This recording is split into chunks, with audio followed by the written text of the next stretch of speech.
সচরাচর 80 থেকে 90% পরীক্ষায় কিন্তু এই ফিগারের ম্যাথগুলো চলে আসে। দেখেন এখানে বলা আছে 16 ইন্টু 4 টু দি পাওয়ার এ সমান সমান 1 হলে এ সমান সমান কত, মানে এর মান চাইছে এখান থেকে। ঠিক আছে, আমরা এই ম্যাথটা এইভাবে সলভ করতে পারি। দেখেন 2 উপরে যদি আমরা 4 দেই তাহলে কিন্তু 16 হয়ে গেল, ইন্টু 2 উপরে যদি আমরা 2 দেই তাহলে কিন্তু 4 হয়ে গেল, এবং আরেকটা কিন্তু এ আছে এখানে সমান সমান 1। ওকে, তারপর যদি আমরা 2 উপরে 4 থাকলো গুণন 2 উপরে এই 2 দিয়ে এই একে গুণ করলে হয় 2a সমান সমান হলো 1। ওকে, তারপর আসি, দেখেন বেজ একই হলে আমরা জানি যে পাওয়ারগুলো কি হয়, যোগ হয়। তাহলে 2 উপরে 4 প্লাস 2a।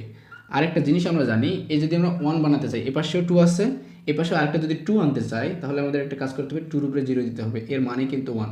আমরা কিন্তু এটা আগে থেকে জানি, ঠিক আছে না বিষয়টা? তাহলে এই পাশের বেজ আর এই পাশের বেজ একই, সেজন্য দুজনে কেটে গেল, থাকলো হলো 4 প্লাস 2a সমান সমান হলো 0। এখান থেকে আমরা পাইলাম 2a সমান সমান হলো 4, তারপর হলো এখানে কিন্তু মাইনাস হয়ে গেলো, এখানে প্লাস ছিল আর ওপাশে যা কী হয়েছে -4, তাহলে এখানে a সমান সমান -4/2, দ্যাটস ইট, -2, দ্যাটস অল।